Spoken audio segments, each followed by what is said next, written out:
when I start teaching, so I revise also. I talked about the present perfect continuous tense.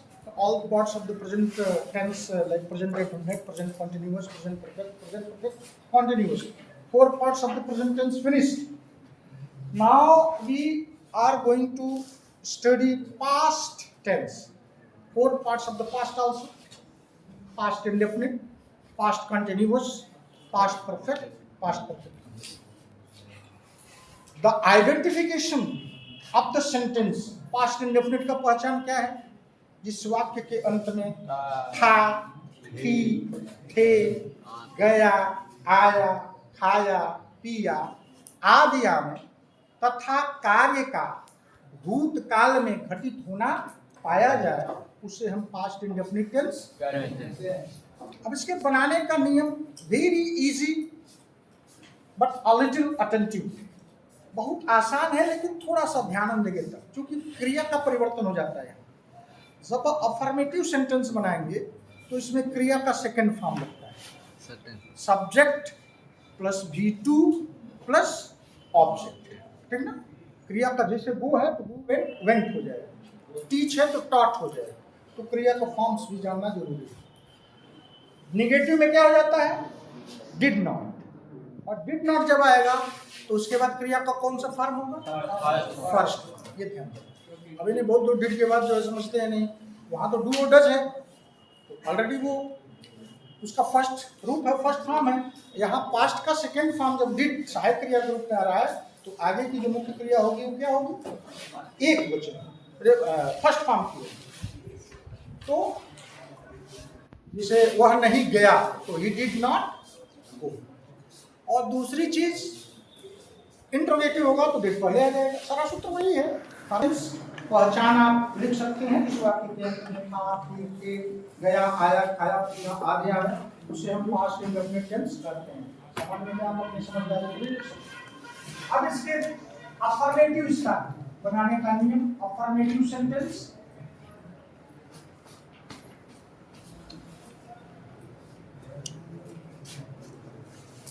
सकारात्मक वाक्य,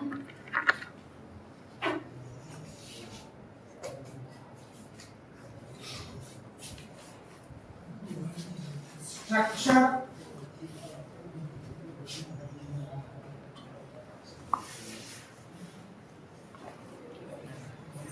प्रारूप कैसा हो जाएगा? Subject plus V2 plus object. आप इसी के साथ इसको लिख लिया आप लोगों ने? तो इसको मिला रहा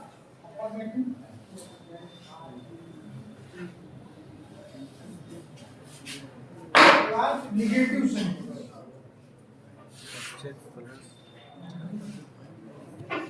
Students, don't talk in the class. Whispering नहीं, your image will be darest. नकारात्मक वाक्य,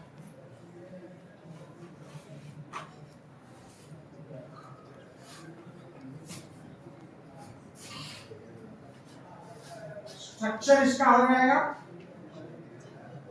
नकारात्मक का,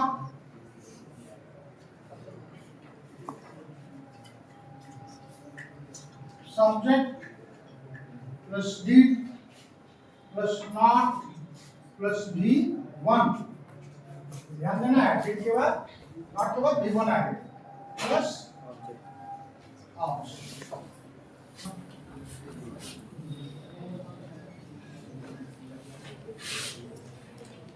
प्रश्नवाचक वाक्य,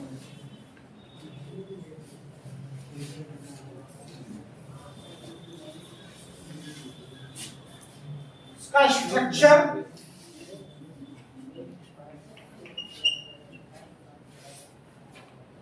सबसे पहले did plus subject plus V1 plus object. Question mark हो जाएगा। अच्छा, ध्यान देना है, अगर इंट्रोगेटिव है तो ये ध्यान देना है, हर किसी भी वाक्य में इंट्रोगेटिव हो जाए तो कर्ता के बाद क्या होता है? नॉट आ जाए, ये ध्यान देना। तो did plus subject plus V1 plus object. Clarified? अब स्पेशल इंट्रोगेटिव सेंटेंस अगर हेडिंग डाल दें आप अलग से, स्पेशल इंट्रोगेटिव सेंटेंस, तो स्ट्रक्चर मैं बताया हूं बहुत इजी है,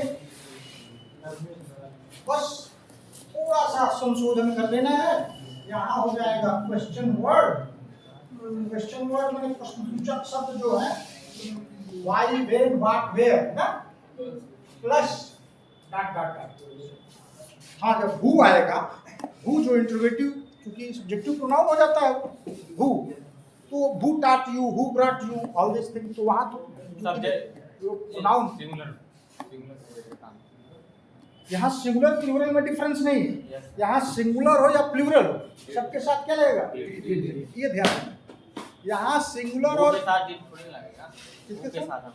हु के साथ वहाँ चूंकि ऑलरेडी हु जो है वहाँ who taught you, who brought you, तो वहाँ सिंगुलर प्लूरल कौन तुम्हें पढ़ाया, वह पक्षी हो जा रहा है वहाँ। तो समझ में आ रहा है, क्लियर हो गया? वाक्य ले लीजिए, वाक्य लिखिए झटपट। क्या कल सूरज पूरब में निकला? क्या सूरज, ठीक है, क्या सूरज कल पूरब में निकला? क्या छात्र कल फुटबॉल खेले? क्या छात्र कल फुटबॉल खेले?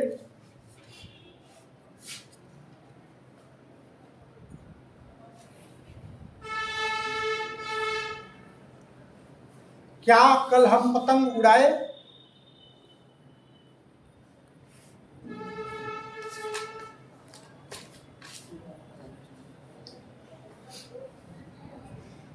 क्या तुम अपना पाठ याद किए थे? कहाँ गए थे?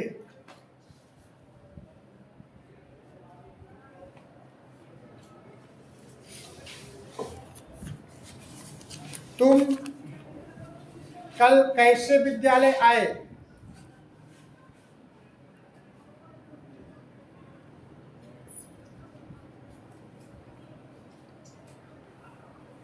छात्र घंटी क्यों बजाया?